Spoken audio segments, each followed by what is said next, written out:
Did you know that deep within the Nazi regime, a secret division of the SS was rumored to be obsessed with occult power, ancient artifacts, and dark, mystical rituals? It sounds like something straight out of an Indiana Jones movie.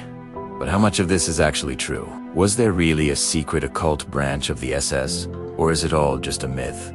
A mix of propaganda and post-war legend? Today, we're launching a historical investigation to uncover the truth.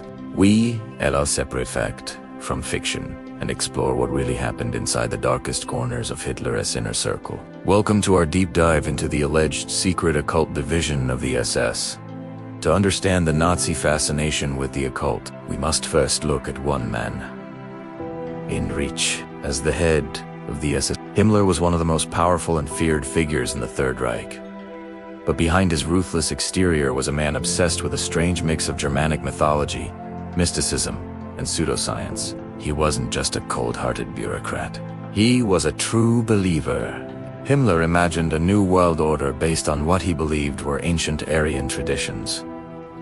He saw the SS not just as an elite police force, but as a new kind of spiritual knighthood. A modern-day Teutonic order, destined to lead a racially pure empire. This bizarre worldview was the seed from which the Nazis' occult pursuits would grow.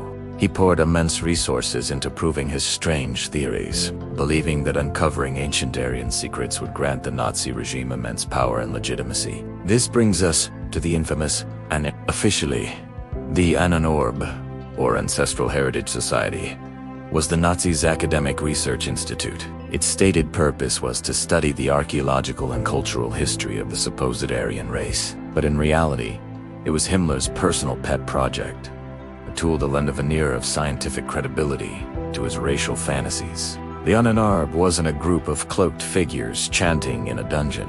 It was a sprawling organization with hundreds of staff, including legitimate, though often misguided, academics. They conducted archaeological digs, studied ancient runes, and documented folklore, all in an effort to prove that a superior Nordic race had once ruled the world. They were searching for a history that didn't exist, twisting legitimate fields like archaeology and anthropology to fit their twisted ideology. Ahnenerbe's expeditions have become the stuff of legend. They sent teams to Tibet, the Middle East, and Scandinavia, searching for everything from the lost city of Atlantis to the Holy Grail and the Ark of the Covenant. The most famous of these was the 1938 expedition to Tibet, led by zoologist Ernest Schaefer. The team was tasked with finding evidence of the origins of the Aryan race in the Himalayas. They measured the skulls of Tibetan people, took plaster casts of their faces, and studied their local religions, desperately seeking a link to their own imagined ancestors. While they didn't find a lost Aryan civilization, the expedition served another purpose.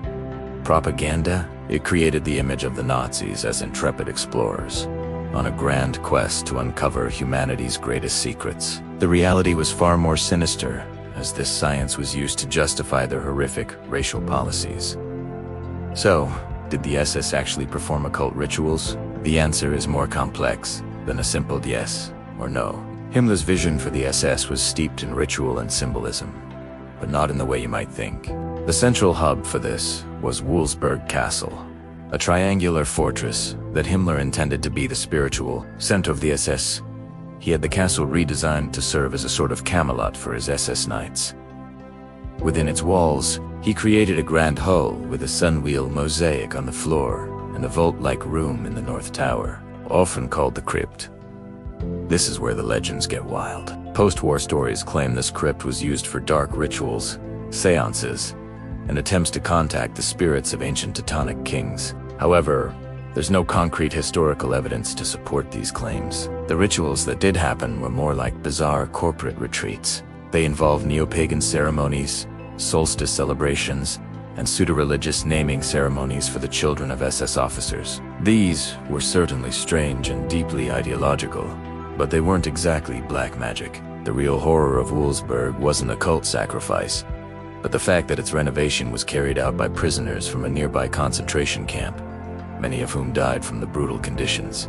The evil was real, but it wasn't supernatural. Much of what we think we know about Nazi occultism comes from post-war sensationalism. After 1945, there was a flood of books and and articles that greatly exaggerated the Third Reich-esque connection to the supernatural. Writers like Trevor Ravenscroft in his book The Spear of Destiny claimed Hitler was possessed by demonic forces and sought the spear that pierced Christ's side for ultimate power. These stories were incredibly popular, blending historical fact with wild conspiracy theories. They created a compelling narrative that the Nazis weren't just evil, they were supernaturally evil. This idea was far more comforting to some than the chilling reality that the Holocaust and the war were orchestrated by ordinary human beings, driven by a toxic ideology of hatred and pseudoscience. The myth of the occult Reich served to distance us from the very human capacity for profound evil.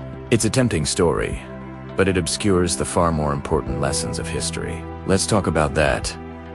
Pseudoscience. The Nazi regime's ideology wasn't built on ancient magic, but on a dangerous and flawed interpretation of science. They twisted Darwin's theory of evolution into social Darwinism, believing that nations and races were locked in a constant struggle for survival, where the fittest were destined to rule. They promoted eugenics, the horrifying idea that human society could be improved by controlling breeding to eliminate undesirable traits. This wasn't mysticism, it was junk science, but it was presented with the full authority of the state. The Ahnenerbe's research, the racial purity laws, the forced sterilization programs, and ultimately, the genocide of millions all were justified using the language of science and progress. The real dark power the Nazis sought to unleash was unfound in a dusty grimoire or an ancient relic. It was found in the lecture halls, laboratories, and government offices where these deadly ideas were developed and put into practice. The danger wasn't magic, it was the manipulation of knowledge itself. So, in the end, what's the verdict on the Secret Occult Division of the SS? The truth is, there was no formal occult division.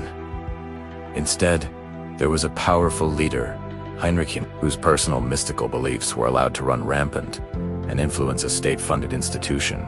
TAON. This society did not practice black magic, but engaged in pseudoscientific research to justify a racist ideology. The rituals they performed at places like Wolfsburg Castle were more about creating a new political religion for the SS than summoning demons. The more sensational stories of dark magic and supernatural quests are largely post-war inventions, a mix of conspiracy theory and a desire to explain away incomprehensible evil. The real story is, in many ways, more disturbing. It is the story of how an obsession with mythology and a perversion of science can lead a modern, educated society down a path of unimaginable destruction. The Nazis didn't need supernatural evil to commit their atrocities.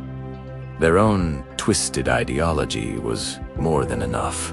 History is filled with fascinating and complex stories like this, and it's crucial to look beyond the myths to understand the real lessons they hold. The tale of Nazi occultism is a powerful reminder of the dangers of pseudoscience and how easily ideology can be dressed up as fact. Thank you so much for joining us on this investigation. If you found this video informative, please hit that like button and subscribe to our channel for more deep dives into history's most compelling mysteries. And if there's a story you want us to cover, let us know in the comments below. We read every one, and your suggestion might just be our next video. Thanks for watching, and we'll see you next time.